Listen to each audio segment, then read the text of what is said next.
So it's, thank you. Thank you, Aaron and Heather. It's so great to be gathered here in Gary, Indiana. No. It's not right, is it? Okay. Actually, I was an adopted Hoosier. I lived up in Angola when I was at Hillsdale. Before coming out to Hillsdale, my wife, we were leaving Fort Collins, Colorado, which I think Forbes said was the first or second best place in the country to live. We went to a much smaller community. My wife said, there's one requirement, you get me a gym that has daycare. We just had our second child, and there was none in Hillsdale. So there was one in Angola, plus the state tax situation was a lot better. So I love my time as an adopted Hoosier. And really, these ladies are the ones who brought me into the Common Core fight. I kind of heard this and that. And made me more aware of some of the things that were happening back then, just 7 years ago, which may seem even a little tame based on what's going on, we think is going on in the schools nowadays. So that's what I want to address this evening, and I want to, the kind of write-up that you might have seen looks like there might be some fireworks, and maybe there will be when it comes to the Q&A, but I want to state a little bit about what education is like these days, but I want to launch into what it could be and what it ought to be with a little work on the part of true education revolutionaries. And I'm going to start being kind of bookish with, and I'll refer to a number of books this evening, but one of my favorites, C.S. Lewis, The Abolition of Man, which I'm guessing a lot of y'all do read C.S. Lewis, and I want to take just the first line out of this, which says, I doubt whether we are sufficiently attentive to the importance of elementary textbooks. This is 1947, right after World War II, in Britain. And he's saying some weird things are sneaking into elementary textbooks. What's in there is not what we think is in there when we send our kids to school. And that indeed is something that we need to be aware of. And to be able to be aware of it, we have to be able to read. And so I want to take a selection from another book, which you should probably all know. It's To Kill a Mockingbird, Harper Lee, which, how many of y'all read that or were supposed to read it in school? A big number, right? Okay, so here's what I wonder. Chapter 2, of course, you know, it's a book about racial tension. It's a book about the Old South, what's happening during the Depression era. That's what we know. That doesn't start coming in until about chapter 9. What happens before? Chapter 2, Scout goes to school. Does anybody remember that encounter? She goes to school, and the teacher, who is a new teacher from an education school, is disappointed in her and even indicts her because her father has already taught her to read. And she says to Scout, in no uncertain terms, tell your father to stop teaching you to read. He, by the way, is the lawyer in town and one of the 2 or 3 most educated people around. And then she starts holding up words and telling the kids what the words are. And cow, bow, bird. What's that? That's whole language instruction, okay? It's the opposite of phonics.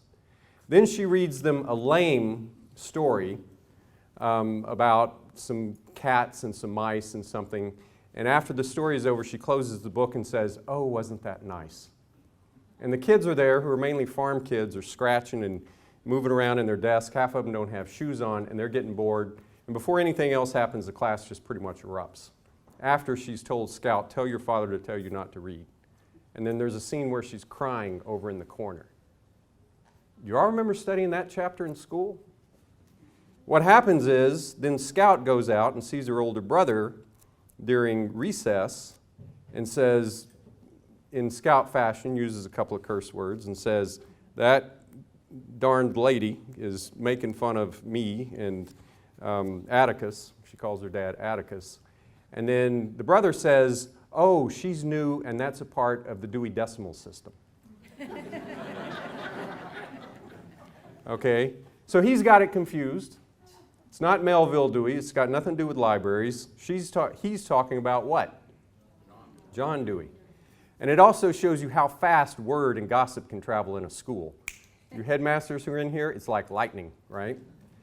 But nonetheless, they know that something is going on that's very different from what school is and was. And if you haven't figured that out by then, because Scout goes home and tells her father how much she hates school, and if you haven't figured out what was going on by then, you have the opening of chapter 4. The remainder of my school days were no more auspicious than the first. Indeed, they were an endless project, capital P, that slowly evolved into a unit, capital U, in which miles of construction paper and wax crayon were expended by the state of Alabama in its well-meaning but fruitless efforts to teach me group dynamics. What Jim called the Dewey Decimal System was school-wide by the end of my first year, so I had no chance to compare it to other teaching techniques. I could only look around me. Atticus and my uncle, who went to school at home, knew everything. At least what one didn't know, the other did. Further, I couldn't help noticing my father had served for years in the state legislature, elected each time without opposition, innocent of the adjustments my teachers thought essential to the development of good citizenship, capital G, capital C. Jim, educated on a half-decimal, half-dunce cap basis, seemed to function effectively alone or in a group, but Jim was a poor example. No tutorial devised by man could have stopped him from getting at books.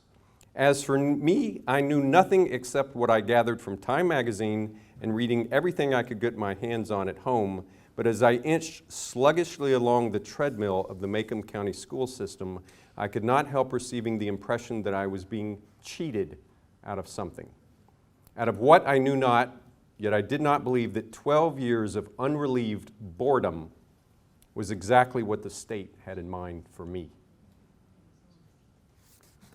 So this book, Pulitzer Prize 1960, they made a movie of it, which still many consider today one of America's great films.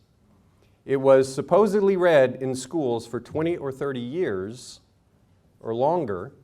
One of the most read books, usually in high school, freshman English. Did we read it? Did we draw out the meaning of those passages and say, uh-oh, or did we not understand them? And if we didn't understand them, why not? Maybe it's because the Dewey Decimal System took over, and to the extent we were opening up the pages, we did not have teachers who could bring this out and tell us that we were being cheated out of something, out of what we didn't know, but it was important. I would go out on a limb and say that Harper Lee was a prophet, or a prophetess, if whatever the appropriate term is, prophetess. She told us what was wrong with our school system.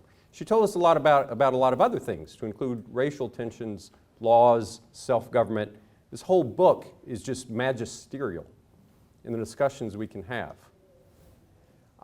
Before I met these ladies and they dragged me into Common Core, I was sneaking into schools in this state, asking, and to get into a public school nowadays is harder than getting into North Korea.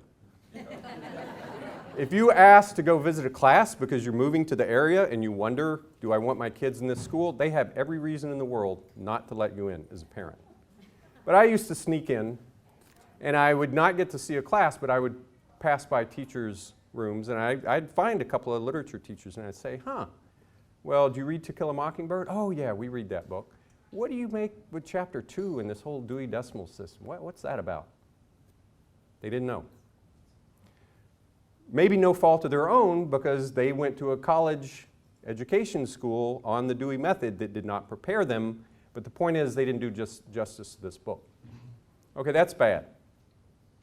Nowadays, 7 years later, this is a book that many school districts are burning and not allowing in class. Even though, and I've taught this book to 8th graders, at the end of this book, you are weeping for Tom Robinson and his family, and Atticus and Scout, who almost gets killed. You are weeping. This book makes you a better human being. But our country has come to such a weird state that it's not just a case of not doing it justice, not reading it right.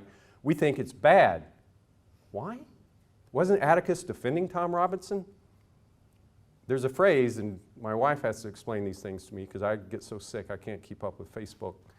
But posts and all this stuff. White saviorism? I guess if you want to help out sometimes racial situations too much and you're white, you get blamed for it. So what are you supposed to do? That is strange, okay?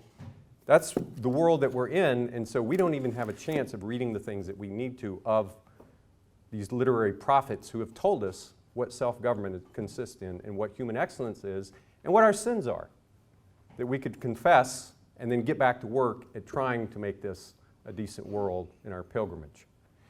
So I'm going to try to not get too worked up tonight, although I'm starting to get worked up just thinking about it, and present a little more of what's going on, but also with some alternatives.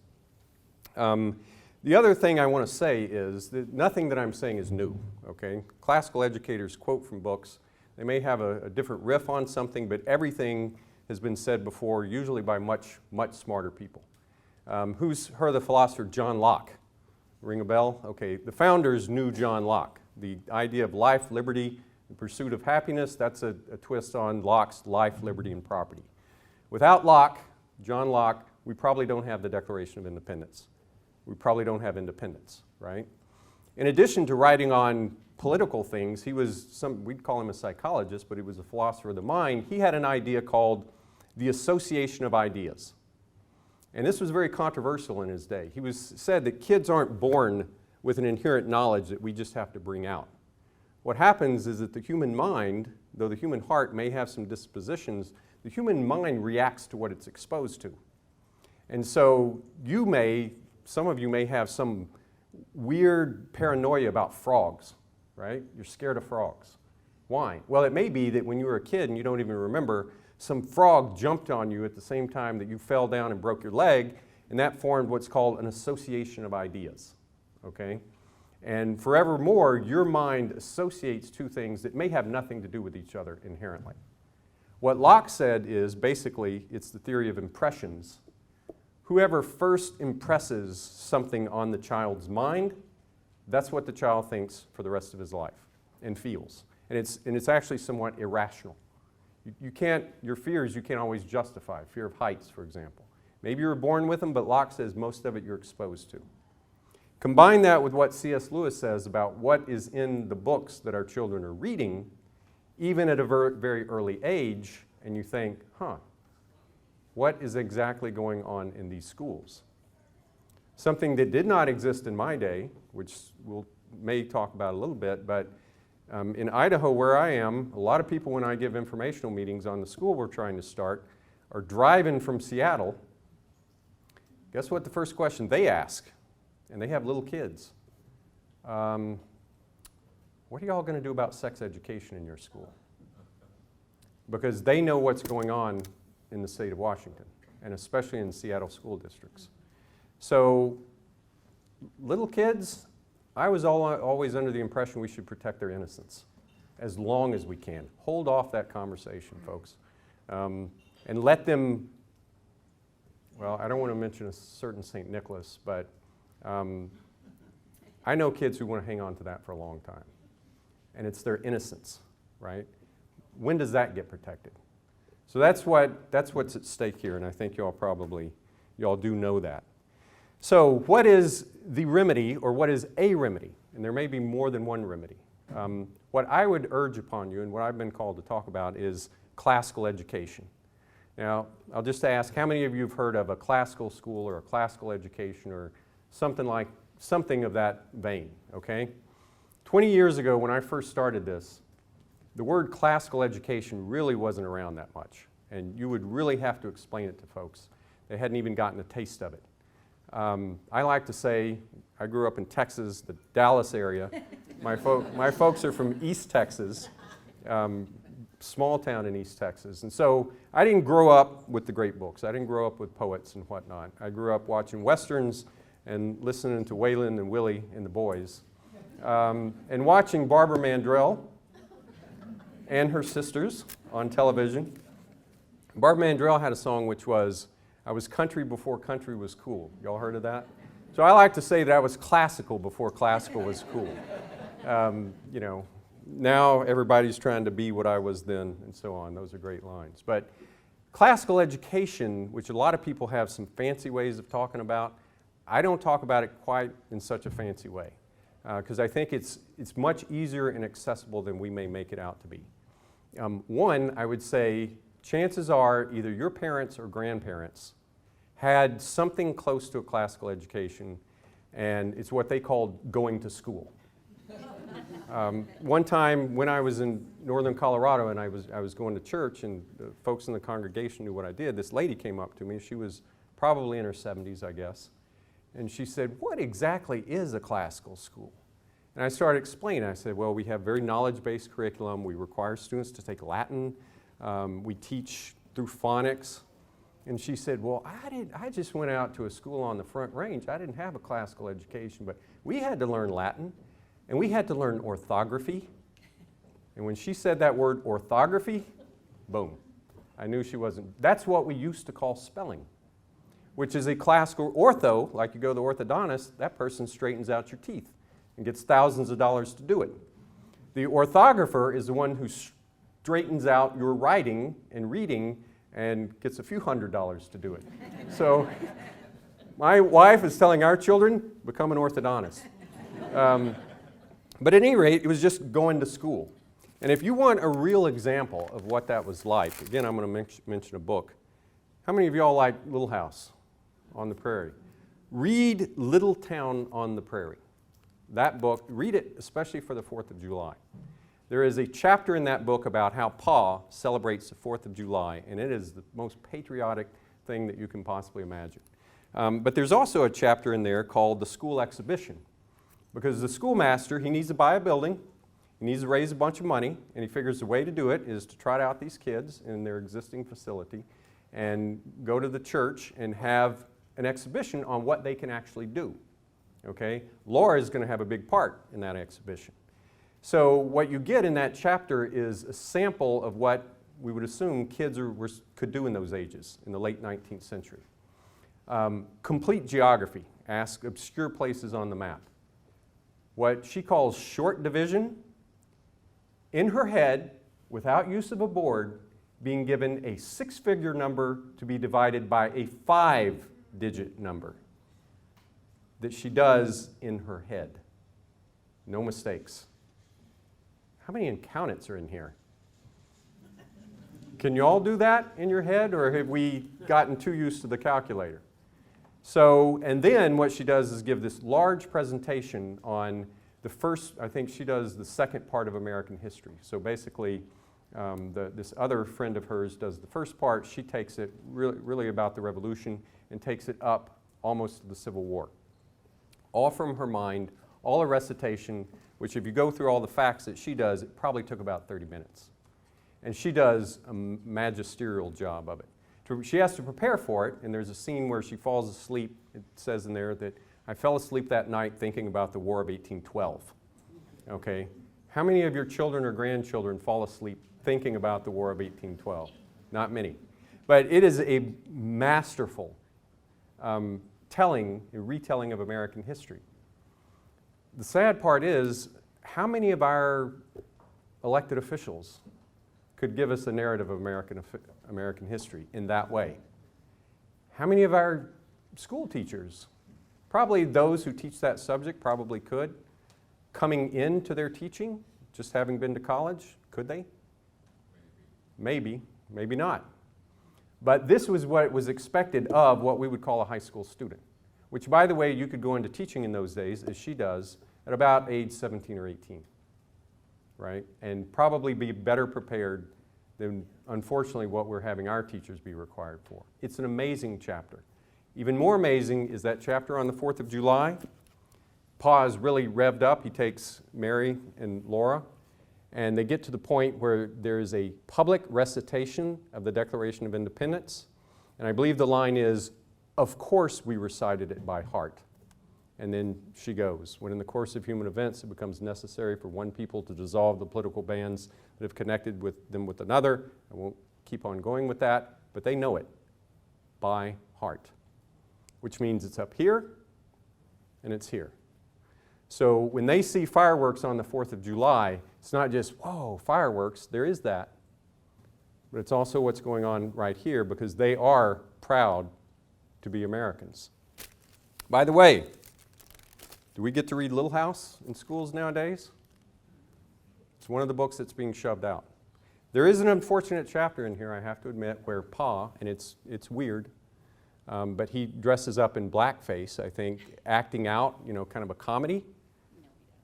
It's a part of our history that it's hard to look at these days, frankly. But are we throwing out the baby with the bathwater? That's what we have. We have to, I want to say man up. We have to person up. We have to citizen up. We have to citizen up and face some of the hard things, which I'll talk about in a moment. But that, folks, is what education used to be. And I believe it. I don't think this is just a fiction or a fantasy or a utopia. My grandfather was a medical doctor, so he had pretty high level of education. My grandmother, who never went to college, was one of the fastest typists in the state of Texas, put him through medical school, played the piano, she loved baseball, she could do batting averages in her head. If she knew, this guy was 11 out of 35, she would have a comment on his hitting, and then she would say, his batting average is boom. I can't do that. When did we put calculators in the school? About 1970, right? They're a crutch, folks, and they don't improve our mathematical thinking. So, I'll keep going on. So one way of talking about classical education is to say it's what we used to have. Another way of saying that, taking the word classical, which by the way is all over the place. I was on the plane, hungry, took out a thing of Lay's potato chips, which turns out to be classic Lay's potato chips. Not just your regular Lay's potato chips, but the ones that have been with us for a long time. And when you're on a plane from Seattle to Indianapolis, you need some classic munchies. So, or classic car, right? Classic rock, which a lot of us grew up with. Rock actually does a better job of most genres of music of saving its classics, right? Classic country, I have a hard time finding a station. Those are a classic car, 65 Mustang. What do we mean when we say that? When we say it's a classic? Or, hey dude, that's a classic. Good joke. What we mean is it's timeless, or that it speaks to us, or it's the highest model. And it comes from Latin, not surprisingly. The classicum was actually a trumpet that called troops out for battle. And then they were divided by class, and the upper reaches of society, they had to go out and fight, and in fact, they were supposed to be the leaders. And so that gets turned into the word classical. What it means now is really, I think it helps to think of it as the best. Something that is classical is that which sets the standard and is timeless. And there may be unknown classics that we have to recover, and I would submit that there are a bunch that are, but they still speak to us. So that's kind of the way that I pursue this idea of classical education. And what I would say is it's the best books and subjects taught by the best teachers who live and breathe those books and those subjects, and it pulls the best out of our young people and expects the best of them and teaches them how to get there, which is hard work on the part of the teachers, and it's hard work on the part to get the books into their hands. But you know what? Usually the students respond to that. They're actually usually looking for that, I think, deep down in their own hearts. We'll talk about that in a minute. What I guess I want to do is kind of give you a snapshot of parts of what that looks like, a classical curriculum. A curriculum, by the way, means a course. Following a course that is classical, and how would the young person grow both in mind and in heart, because we need to talk about both. And so let's start like Scout. Simple alphabetic reading lesson. I'm going to hold up what's called a letter, in fancy circles, a phonogram, and I want you to think about the sounds that it makes.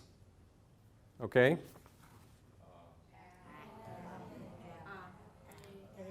Okay, so how many of y'all were taught in school that the letter A makes two sounds, long A and short A? How many of you were taught that? Okay, I was. How many of you were taught that it makes three sounds, Bingo. Young folks. And those three sounds are? How many of you were taught, thank you, that it makes 4 sounds? Nobody. Okay. All right. I love debate. Most of us were taught long and short, but that doesn't make sense. When you go home to your father, you don't call him your father, and you don't call him your father. You probably call him dad. Where I come from, I call him Paul. Nonetheless, father is an ah sound. So if you push your teacher on that, what would the teacher be likely to do? Oh, that's an exception. Let's put it on our word wall. Okay? Well, let's see. Word wall. Wall? That has an A in it. And that goes ah. So are you telling me that the wall is an exception and our word wall is all messed up? No. The letter A makes at least 3 sounds. I think it makes 4. A, ah, aw. The aw is in talk or walk. If you're going to walk the walk, you talk the talk. Or I call my daddy Paul. Some people will say that's regional variation and that folks in the Midwest have a hard time communicating with their brothers and sisters farther to the south, and so they don't hear the difference between ah and aw. Plain as day to me, but at least there's a debate, right? It's either 3 or 4 sounds, it's not 2. So if we can't get the first letter of the alphabet right, what are the chances we're going to get everything else right? Okay? So, second test. This is an easy one. How many sounds? Okay, here I'm going to have to correct you because if you say ba, that's not the sound that B makes.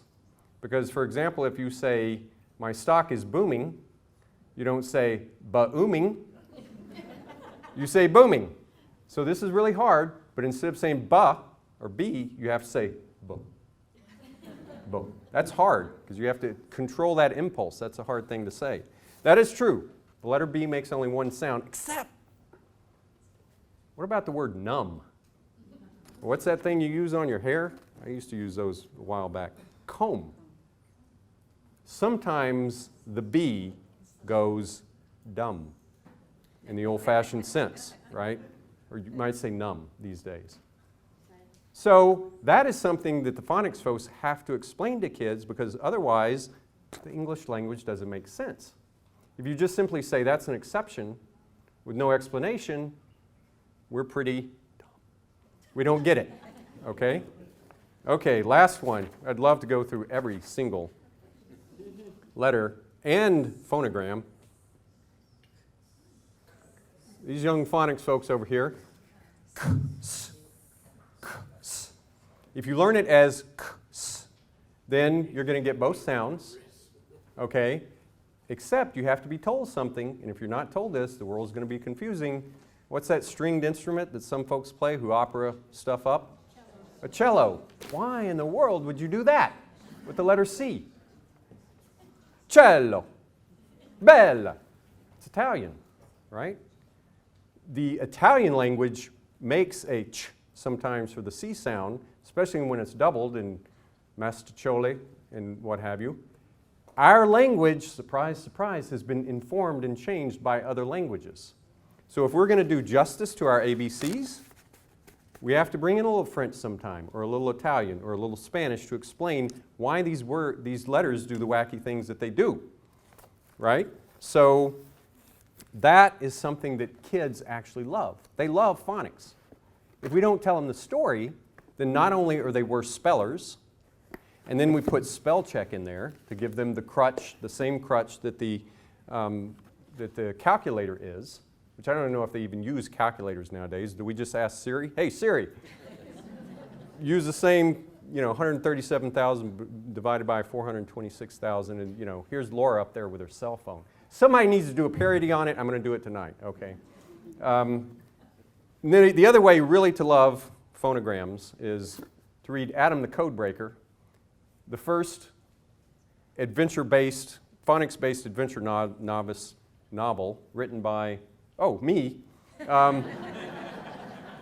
Some would call it epic. Sorry, I had to get my sponsor in here for a second.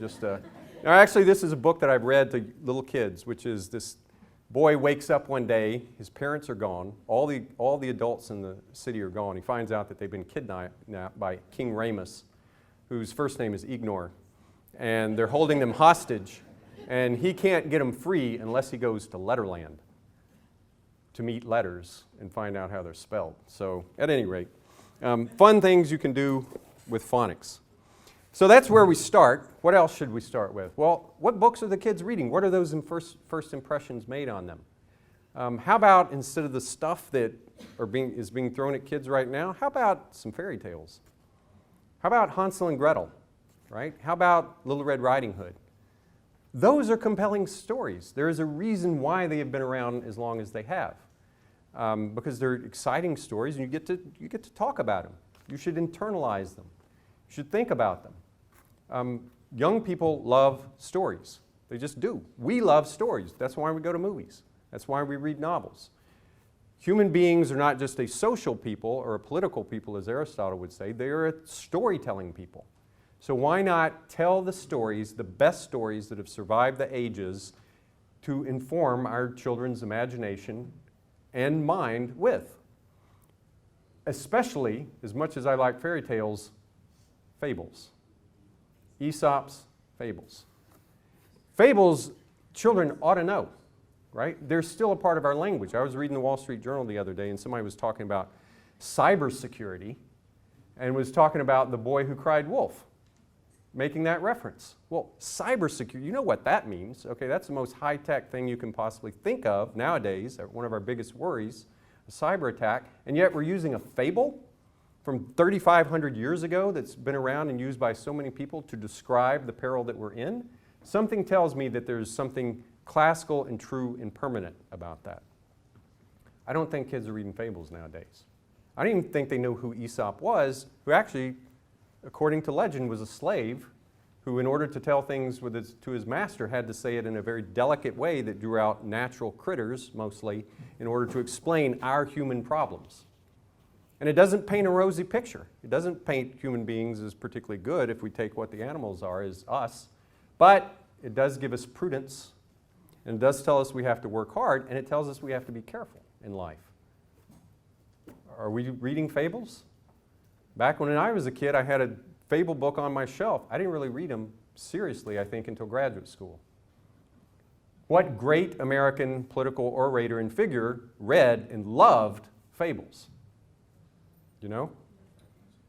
Abraham Lincoln. His law partner used to say, I'm going to have to clean this up a little bit, but, Abe, those are darn lies. Or he said, he said, that's a book of lies. And Lincoln said, but darn good lies. He used them in his speeches, communicating mainly to farmers who would sit there for 3 and 4 hours watching debates and watching political rallies to figure out which way this nation ought to go. We can't afford to lose that. That is the training ground for how we can think as a people. When's the last time you've heard a president or a political figure draw from a fable? I think we're missing something, right? So that's another example, and in the curriculum that I'm kind of describing for you, that's what kindergarten and first graders get to hear from the teacher and then eventually read themselves. And guess what? They love them. And they use them. Because the more you know this sort of stuff, the more you can use it in your own vocabulary. The curriculum I'm describing, by the way, we're talking about classical education. What I would call the kind of education I've worked the most with, and there are different versions out there, and we can talk about that. But I like the idea of what's called an American classical education. Something that appropriates the great texts, starting with Aesop, but does so with the idea of an American polity, an American nation, and an American citizen in mind. And this is, again, something Locke pointed out a long time ago when he said Englishmen are reading too much Latin. They need a little English thrown in there because they are going to be Englishmen someday and have to rule this commonwealth, this eventually empire. We have to know that we are preparing our young people to be good people, obviously to have the kind of knowledge and skills in order to get jobs, but they're also responsible for the stewardship of this nation. And so this education should be meant to make and form American citizens. The Founding Fathers said that. Benjamin Franklin, even before the Revolution, was founding a school. Thomas Jefferson, during the Revolution, was trying to form schools. Benjamin Rush, do y'all know that name? He was one of the greatest doctors of his day. For a time, he was actually in charge of the medical units in the American Revolution. He was Edinburgh educated. I got to put that one in there, which meant he was really sharp. And he also was one of the first advocates in the world, but especially in this country, who said, guess what?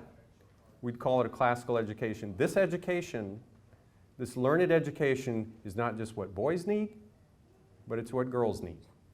So he wrote a famous pamphlet that basically said, and that was disputed back in those days, he was seeing far ahead, yes, women need the same education. So our founders are far less prejudiced sometimes than we make them out to be. But those are the folks who said, we can't just have a revolution, set up the perfect country, and then turn it over to the next generation and expect them to run it. We have to prepare a citizenship that is knowledgeable and faithful to this tradition and can maintain it. If we don't, we can lose it. And so I'm not original at all in my thinking. I'm actually an historian of education. I go back to what the founders said and just give it a little more modern, you might say, twist to it, yeah. Flair, okay. In some things, and carry on with the history especially of that tradition to see how it unfolded. Flaws and all, because it ain't perfect, by no means. But we have to study it with courage and with a kindness and a sympathy in order to understand that and precisely what we have inherited. So what I want to do, and we can talk more about the theory behind it, but I want to give you a little sample more through the grades of what these students who start out as little kids can eventually do with this kind of knowledge. So they're going to read a lot of literature, as you can tell, and the best literature possible. And they're going to have what a lot of folks call Socratic discussion with it, which means the teacher poses a good question, you discuss it in the room. That's not to say that it turns into a kind of anarchy or that there's no direction. Very often the teachers do have to guide the discussion, and if the students just frankly don't get it, sometimes you have to tell it. But it's worth bringing it out in a conversation. And in that conversation, you also learn how to listen to other people, which I'm told is a pretty good skill in life. And sometimes you have to keep your patience because there are people who like to talk a lot, and you got to listen to them. And maybe you're one of those people who likes to talk a lot. Maybe you need to talk just a little bit less. So you're actually guiding them not only through books, but through human interaction and conversation, which again is what Aristotle is. We're people who gather together. That's who people are. So you get that in literature. In history, you're going to get a narrative of history. So it's not just going to be reading the books, but you're going to hear about the great actions. A lot of those actions involve war. A lot of them involve politics. Some of them involve disease. I don't want to depress everybody with COVID references, but guess what? George Washington, one of the first things that he had to do as commander-in-chief of the Continental Army was decide whether to vaccinate or not vaccinate against smallpox. What did he decide to do? Vaccinate. Who knows? It could have been that we could have lost the revolution through disease had Washington, who had been exposed to smallpox before, as his brother died in front of him of tuberculosis, had he not been immune. It's one of those things that it doesn't program in us what we're supposed to do today, but it does give us sympathy and room for conversation, right? Because there ain't too much in the world that hasn't been seen in one variety or another before. And that's what we have to be thinking about. So history for sure, but then what kind of history?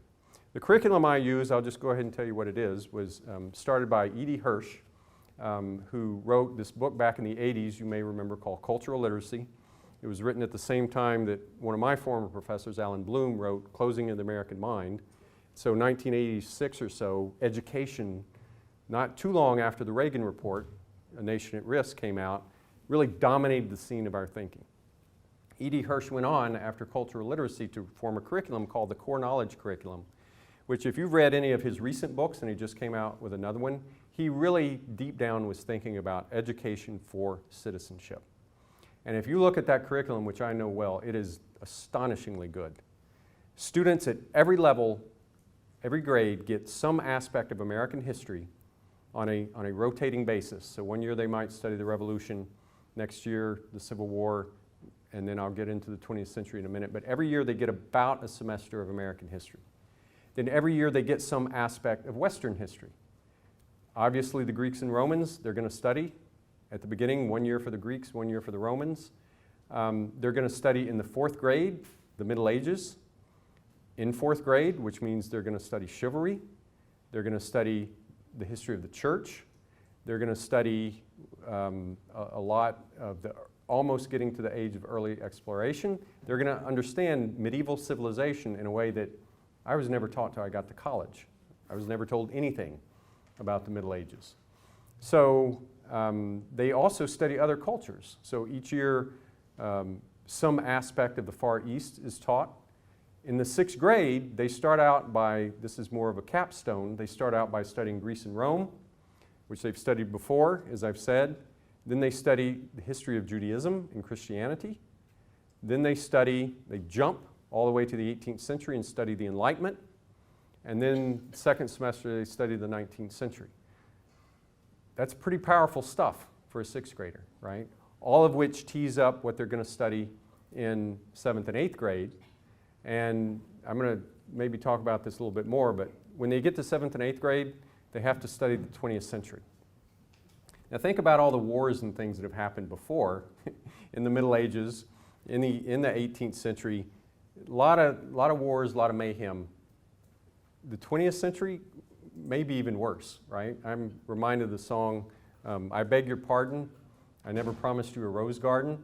Well, when we get to the 20th century, depression, World War I, depression, World War II, Cold War, a whole lot is going on, and they're studying that as they're teenagers, right? And trying to figure out the world for themselves. But it's done in an environment where you hope, let's take on some of these modern problems so that we can understand what it's like to be an American citizen now. They get up into the high school, and I may talk about that curriculum in a minute, and the sciences are very well studied as well. The arts are placed at a premium. So they, for example, in the 5th grade when they study the Renaissance, they also study Renaissance art in all of its beauty. So you get the history and you get the art at the same time and a little bit of literature mixed in. It starts to make sense to you. It is a coherent curriculum that one part builds on another part. If you haven't studied ancient civilization, how do you understand Renaissance art, right? If you don't study Renaissance art, how do you even study how modern art is different? You see what I mean? So this is a well thought out, well planned curriculum that I again would say is in the American tradition. We can talk about that a little bit later. But a couple of things that I would like to say. And I mainly want to talk about books because those are certain books really, I think, stick with our heart.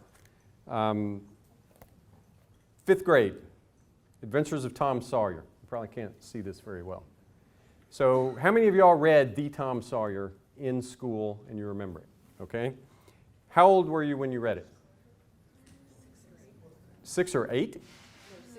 6th grade. 4th grade? 5th or 6th grade? Okay. I don't even remember when I read this. I don't think it was a book that was assigned to me. I don't remember it in the curriculum. I remember being a 9th grader being given a list of books by one of my English teachers, of books I should have read, and it was a list of books that I hadn't read. And it actually made me angry. And Tom Sawyer was on that. So at some point I decided to read it. I've had the pleasure of reading and teaching Tom Sawyer to a group of 5th graders who were known for being unruly in this particular school. So to teach Tom Sawyer for Tom Sawyer, 2 Tom Sawyers is a delight, right? And this is just between us, among us.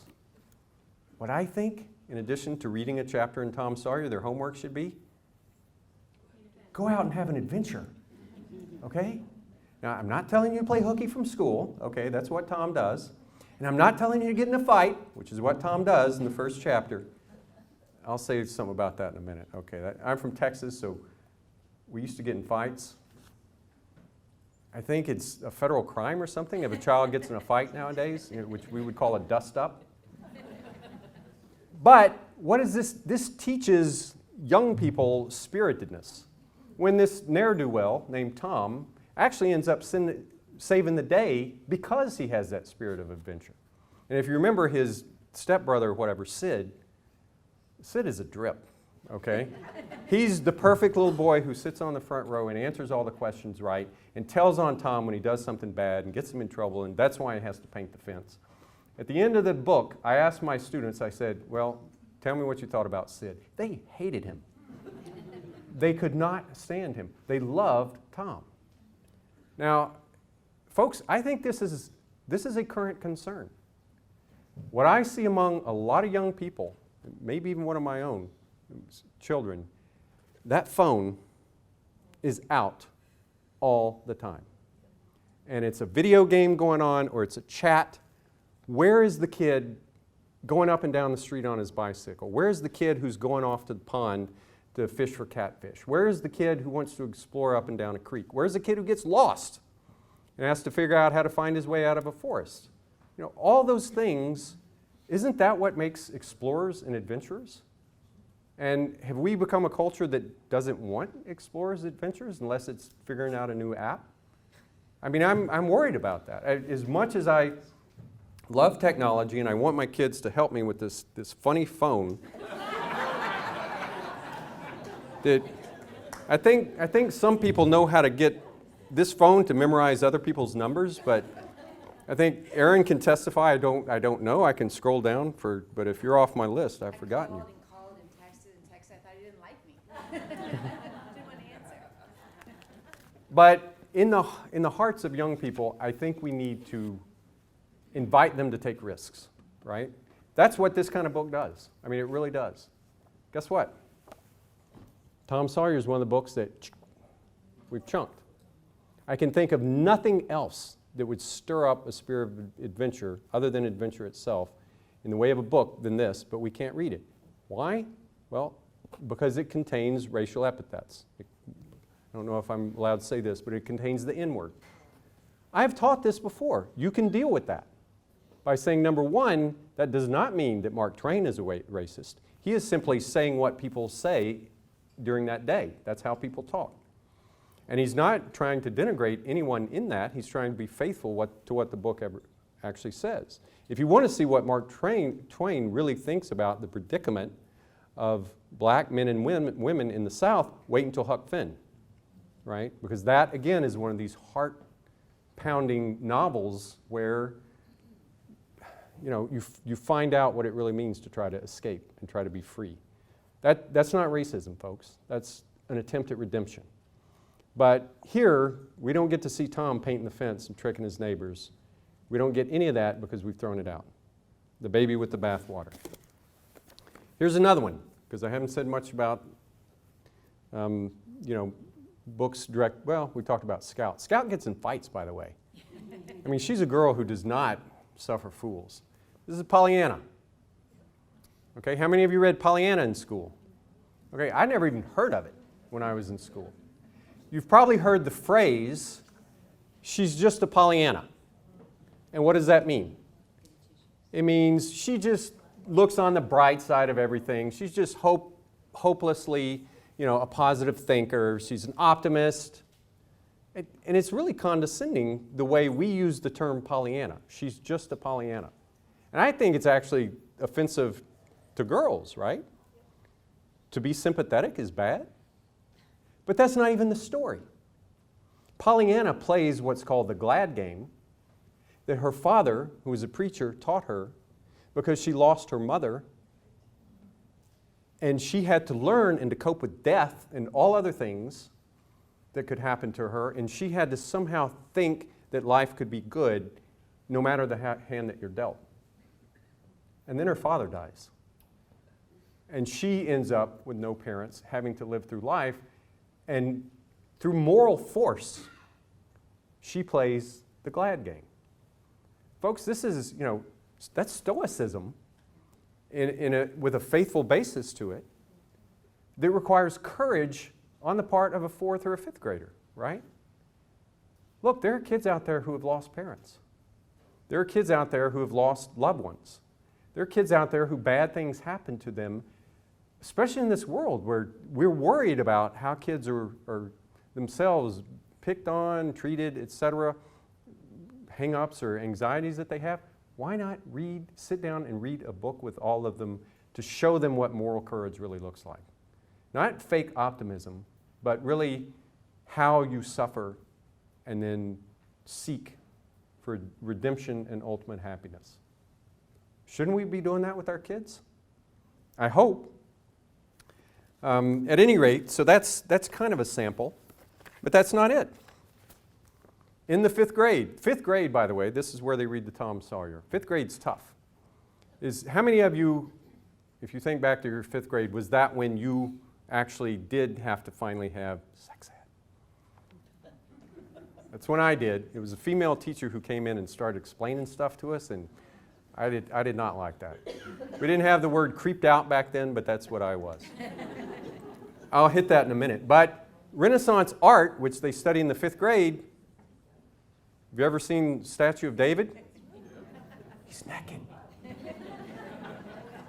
So at that point, they're supposed to be mature young ladies and gentlemen, and you tell them, we're going to go in there and we're going to see a famous statue of David, and he's not going to be wearing any clothes, and we're going to look at it as the human form, excellence is presented by Michelangelo, and we're not going to be clowns.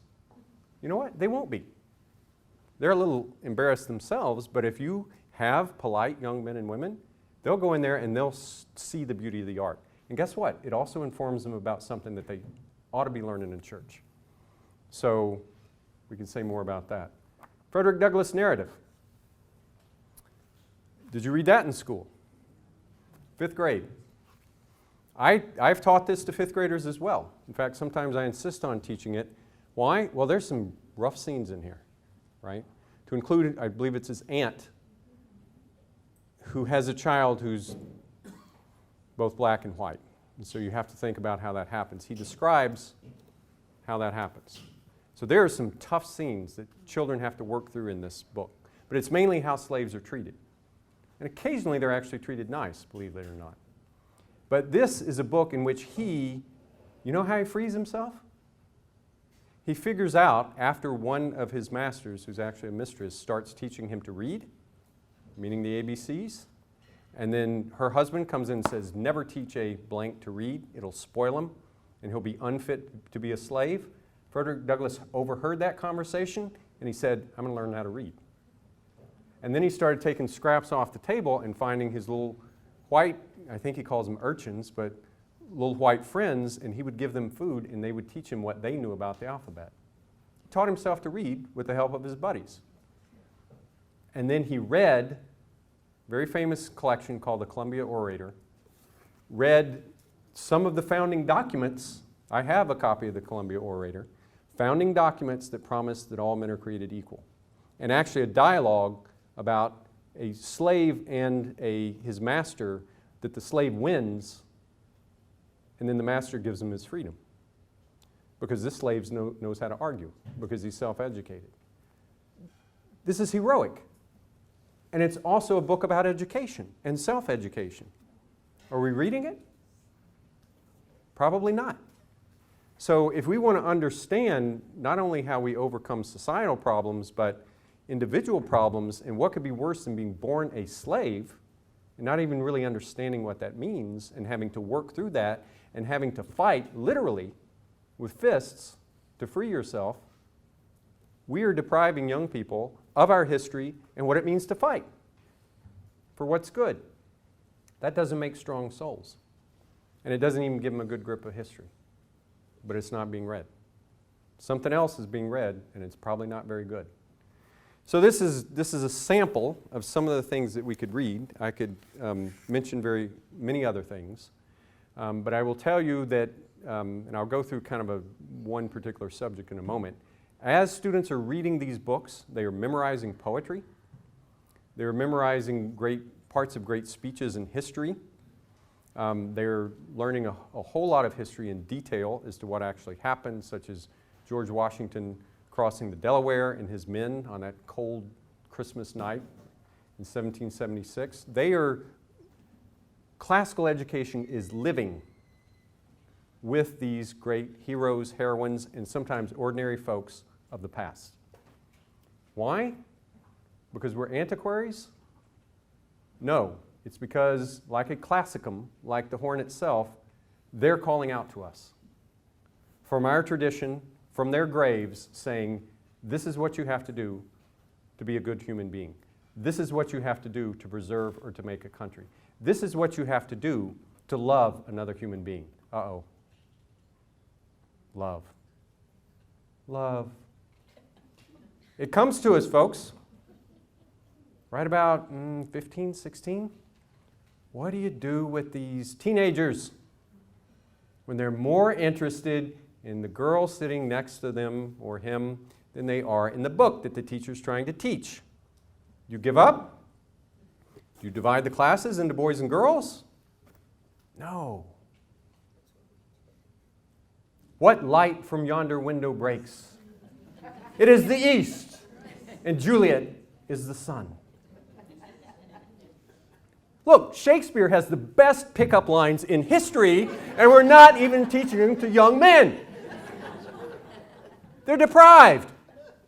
Hey, yeah, you want to go out to date or whatever? No, we're not. Nowadays, boys are not even asking girls out for dates. They're texting them for dates. Lame. Why don't we look at the passions of young people through one of the greatest writers of all times and have a discussion about it when they're 16, right? And what do they find with Romeo and Juliet? Well, first of all, they can find out that families are sometimes kind of messed up when they keep having a feud that should have been over a long time ago. But they also learn that the passions can be up a little too high, and it could lead to bad things. They learn to see themselves, right? So you get the hook with Romeo and Juliet, but if you really want to make a good, upstanding, perceptive young man and woman, what do you got to read? I may have heard it. I'm hearing little whispers, but you got to be bold in a classical school. You got to speak up, say it. Oh, we just talked about that. Boom! Pride and Prejudice. Jane Austen. We were talking about prophets and prophetesses. Again, I tried to read Jane Austen when I was a teenager. It was not required in my school. I read it because I was reading books. I knew I was supposed to do that. William F. Buckley told me I had to read books, so I read books. Not personally, but that was the gist. I read that book. And I remember closing the book, tossing it on the side of my bed and saying, well, that was kind of a dumb little romance story. I didn't get anything out of it. Nothing. 20 years later, I guess, I met my wife, who is not only a very good student of history she's taught, she is a keen student of human nature and a very good reader of books.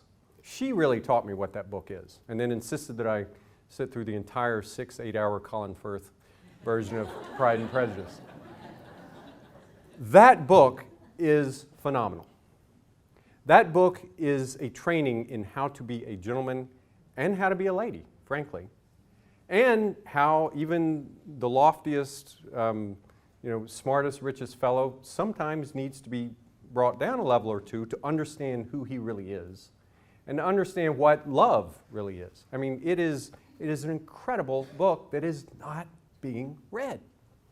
And I tell young ladies, quite frankly, I say, before any fellow wants to date you, unless he's from the school, you hand him a copy of Pride and Prejudice. You say, read that and get back to me, okay? And then we might have a date. Because really, isn't that what Jane Austen is? Just this masterful student of human nature who sees the virtues and the vices.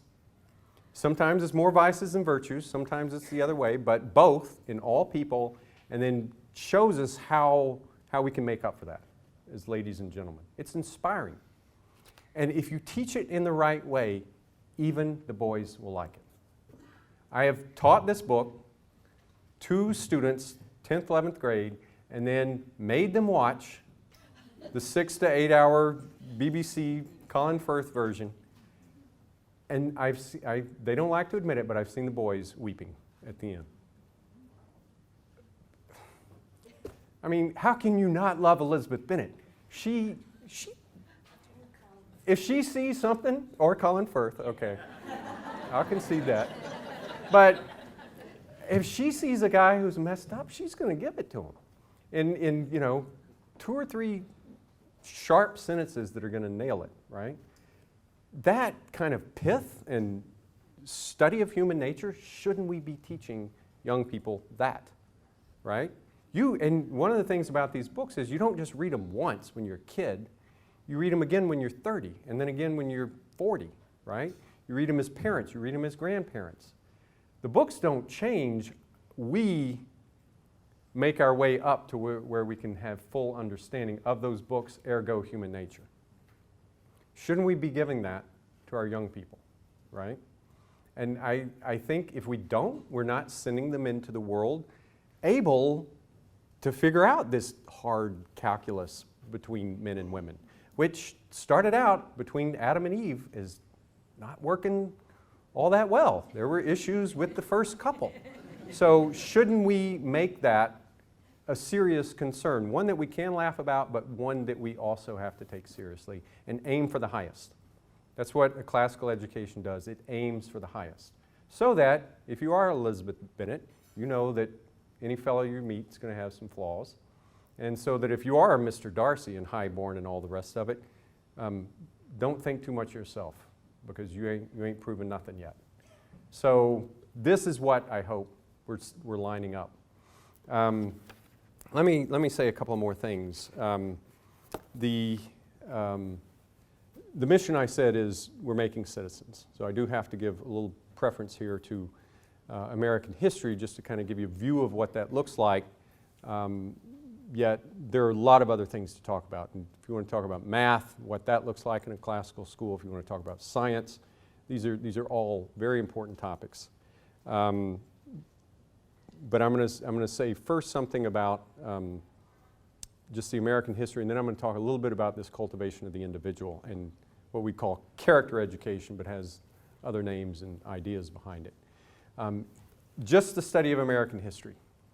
The kids would get a sample of it in kindergarten, where it's kind of like kindergarten, I think, of setting the table. These are kids who show up. They're naturally rambunctious and rebellious. What I like to say about children is they're all natural anarchists and will turn into a mob if you allow them to, but they all crave order secretly. And so if you actually give them order, they will respond to it. So in kindergarten, you set the table. At Thanksgiving, you learn about the Pilgrims, right? You probably recreate it, on Thanksgiving Day. And so you learn a little snippets. You learn about the figures in Mount Rushmore, just to know who George Washington is, who Abraham Lincoln is, a few stories behind that. It's not an extended narrative history. First grade, they'll study the American Revolution. Second grade, they'll study the American Revolution up to the winning of the war. Second grade, they pick up where they left off, and they'll study the making of the Constitution, the War of 1812. Like Laura, they go to sleep looking at the wall and thinking about the War of 1812. They will memorize the preamble to the Constitution. They will probably, in second grade, memorize most of the Declaration of Independence. Then third grade, they'll actually go back and look at the early explorers. They kind of go back for the spell in the curriculum that I've been describing. Study Columbus, the early explorers, then the first pilgrims who showed up in America, that sort of thing. It's kind of a revisit. Fourth grade, American Revolution again. By the way, there's the Western history that we've been talking about. So in third grade, Romans. Fourth grade, the Middle Ages. Fifth grade, whereas it's the Renaissance, Reformation, Counter-Reformation in European. They studied the Civil War in the fifth grade after they've read Frederick Douglass. So they have a good understanding of what that war is about. They memorize probably the Gettysburg Address from Lincoln. Sixth grade, I've described that curriculum again. It's kind of what we call a capstone nowadays. I've actually gone in and taught the Enlightenment in that class before, just to explain what it was, how those ideas were set up. They get into 19th century, some of the social movements of the 19th century. to include the vote for women, a lot of other social things going on in the 19th century, a little bit of European history. Then 8th grade, as I've said, it's the 20th century, except in the 8th grade they spend an entire quarter just on the Constitution and study that in greater depth than they ever had. When you get to the high school, again, the curriculum that I use, which this is the curriculum that I wrote for the high schools I work with. In history, they go back to the ancients, so it's Greece, one semester, Rome, the second semester, all the way up to the fall of Rome in that second semester. Meanwhile, in literature, they read all of the Iliad. They probably read the Odyssey during the summer. It's hard to fit both of those together in a semester because you spend so much time on it. They read a couple of Greek plays. They read Virgil in the second semester, studying Rome as they study Roman history. They end usually with the fall of Rome. In the Middle Ages, they pick up with from the fall of Rome, but they really study the history of the early church. And then, as I've said, they study Renaissance, Reformation, and then go on all the way to study some of the 17th century English, civil wars and whatnot, and they end with the Enlightenment. Then you get back after you've had this broad span of European history, and as a freshman and sophomore, you spend at least 3 semesters in 11th and 12th on American history, going all the way back to the first settlements in America.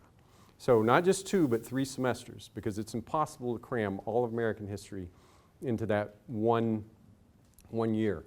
In addition, American government, moral philosophy that I'll talk about in a minute, and economics eventually as seniors. In literature, American literature, in the 11th grade, so some of the great American poets, authors, a lot of, whereas they study British literature in the 10th grade, they study American literature in the 11th, and then in the 12th grade, what I'd call modern literature, a lot of poetry. The central book that they study is actually Crime and Punishment by Dostoevsky, and then they study some Conrad. Things get a little bit dark in the 20th century, and I'll talk about that in a minute, but then they also study the last part of American history. So the idea behind all this, and I'm going to talk about the moral aspect in a minute, is they are prepared, having studied American history in particular at all these different levels, to go out as fully functioning citizens, understanding what America's history is, also what its way of self-government is, and both theoretically and in terms of real action. It's hard. What I found when I was teaching freshmen in college is that when you pick up a text like the Federalist Number 10 or 51, which is one of Madison's great contributions to our understanding of how balanced government should work, that is the hardest thing to read to students who are not prepared. They just don't get it. They take it home, they look at the words, they will not get it. With all the work that we would have done in government and in history, by the 11th grade, they can read the Federalist and they can really tear it up. I mean, they eat it and love it. I'm using kind of harsh metaphors, but what I really mean is they love it and can understand it and then can make sense of their own government, especially during an election year.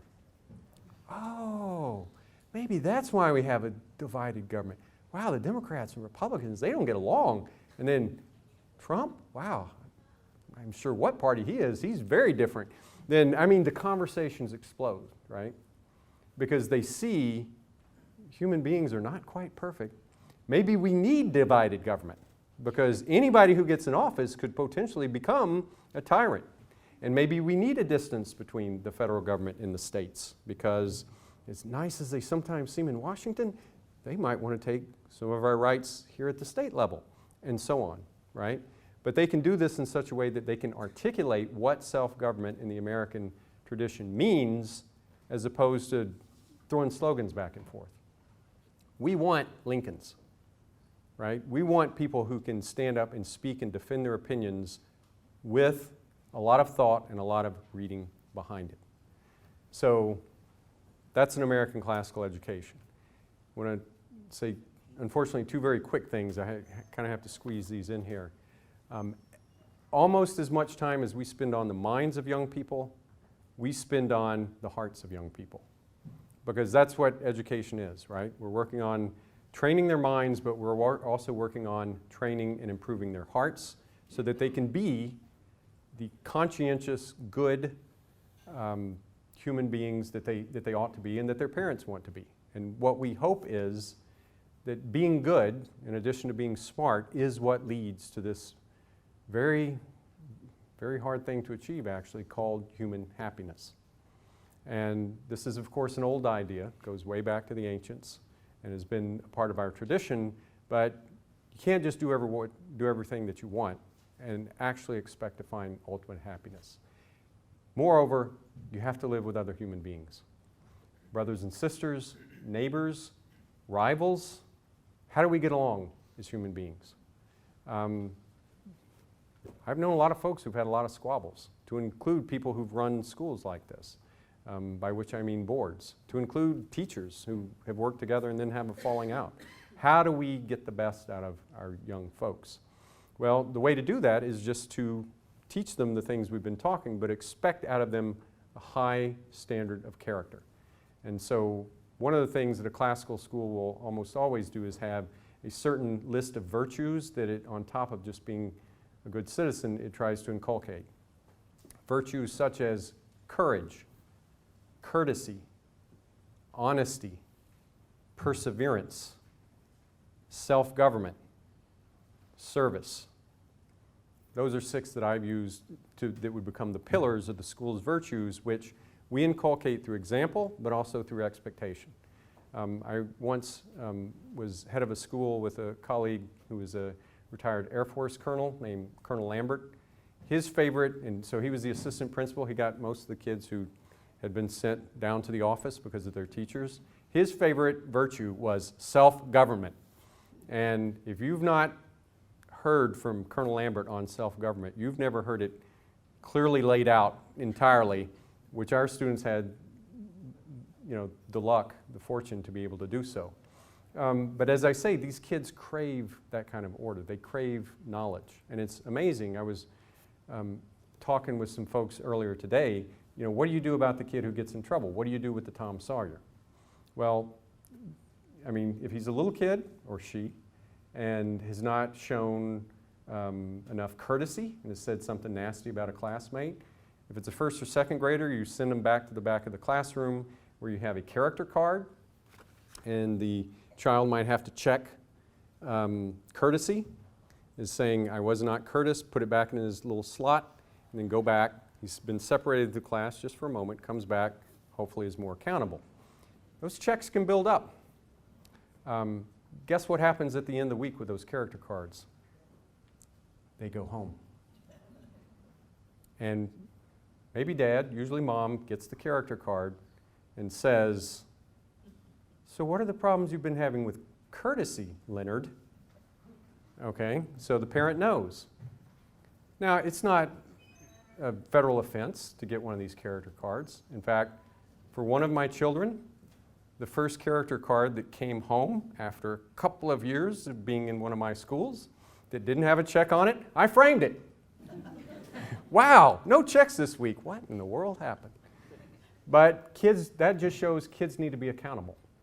And that's how they start out being accountable.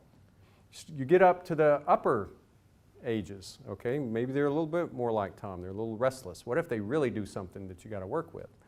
Well, the old-fashioned classical way, you can probably guess. Rods were not spared. Back in my day, if you got a detention, you actually had the choice to go get it burned off by the assistant principal. You could say, I don't want to stay after school. That's a waste of time. Assistant principal, burn it off. That meant licks. Okay? What self-respecting student would not prefer to get licks and wait around for 45 minutes after school? So it's what I did. So at any rate, what happens, you give what I call a pink slip, which is actually a character, not a character card, but it's a slip that says, your son, your daughter has not been good in school for doing X, and you say what it is, goes home, requires parent signature, okay? Big deal. Take it home, you did something wrong in school, you take home your pink slip, because we put it on pink paper. Boys love that. So it goes home, you show it to mom or dad, sign, goes back with this goes back, gets turned into the teacher. Keep it on file. Second pink slip. That time, principal or assistant principal calls home, says to mom or dad, this could be becoming a pattern. We don't want that to happen. You know, mostly Johnny's a good kid, but he's going to have to work on X. Okay, that's not so bad. Third pink slip. Principal calls mom or dad. You're going to need to come up here and spend a day with Johnny at school. A parent has to come before the student is let back in school and spend a day with his student. Now, let's think about that. If you're a 7th grade boy, do you want mom in class with you all day long? What an angel you become after your second pink slip, because you know what number 3 is, right? It's amazing the character turnarounds that you have because of that one simple detail. What usually happens, parents don't like to come up to school all day long. So if a child doesn't become a perfect angel and does get that third pink slip, what usually happens is the parent sees the class, gets to attend class for a day. And what I've had happen is the parent come up to me or the assistant principal and say, this education is incredible. It's better than I thought. And you're telling me Johnny's goofing around in here? No more. He will be good. And the parents take ownership, right? So what I'm describing, there are different ways to do discipline. The reason I'm describing this to you is because it is a partnership with parents, with students. But you have to, and not in the old-fashioned way, you have to get students to take on responsibility, to be self-governing as a part of discipline. But eventually, what happens in a school like this, and it's not Johnny got a pink slip, you know, he's shunned from then on. We move through that, we deal with it. Johnny usually ends up becoming a pretty good boy. And I've dealt with some kids who were pretty mischievous or got in trouble or had temper tantrums and whatnot. And what's amazing is 3 or 4 years down the line, one time I actually went back to a school that I had run before, and a fella's name who'd came up, and somebody whose name really came up a lot before, but a student mentioned this person's name, and I won't say what it is, but I said, oh, so I'll just use the name Caleb. How is Caleb doing? And this girl, so he would have been in the 9th grade then, looked at me and said, oh, Caleb? He's a gentleman. And gentleman. And everybody in the class said, oh, yeah. I said, oh. That kid was the unruly. He tried to hit our assistant principal with a snow shovel when the assistant principal was making him go out and shovel snow because he was on his 5th or 6th pink slip for the year. Right? You got to be innovative when they keep pressing the boundaries. You know the parable of the lost sheep. There are a lot of lost sheep out there. A lot. They need this. They need this structure in their lives. They need this kind of learning. They need to be told what the good is, and they need to be held to account. Out of love, but with firmness. That's what we're supposed to teach, isn't it? And I know a lot of y'all go to church, and that is exceedingly important. I kind of look at this as a partnership. If parents are just all on their own, drifting out there, oh my gosh. I have 4 kids of my own. It is not easy. You have school, you have church, you hope you have a neighborhood, you have community. We are all in this business together, trying to make these people good, knowledgeable, so that they can live good, decent, flourishing, happy lives with all the opportunities that we can give them. If we fail, we've failed them. We are responsible. And if we do things in school, and here I could very easily get into a tangent, but if we do things in school that simply confuse them, that is a betrayal. In my mind, that is treason. Because we're giving up our own children's hearts and minds to forces that we don't even understand. So while admitting as a nation and individually our limitations, our sins, our flaws, we can also find the good and use that to bring these young people up. That's what we ought to be doing. To do that, you got to have supportive parents. You got to have the right books. But guess what? We know what those are. There may be different lists, but some of them just keep coming up again and again. And I'll say one thing. I've been on college campuses before. I don't hear a lot of poetry being quoted. Not a lot. I've been in the Marine Corps. November the 10th, Marine Corps birthday, there's a celebrated birthday ball. Usually a general or a high-ranking officer addresses the troops as they're in their dress blues. They quote poetry. A lot of times Henry V, the speech in Agincourt, where he say, "He who sheds his blood today with me will be my brother." That's a king talking to commoners, saying, "We are brothers. We happy few, we band of brothers." Marines need that. They need it in their hearts to fight. Our young people need that in their hearts to fight through life, because a lot of it is a fight. Why aren't we giving them that?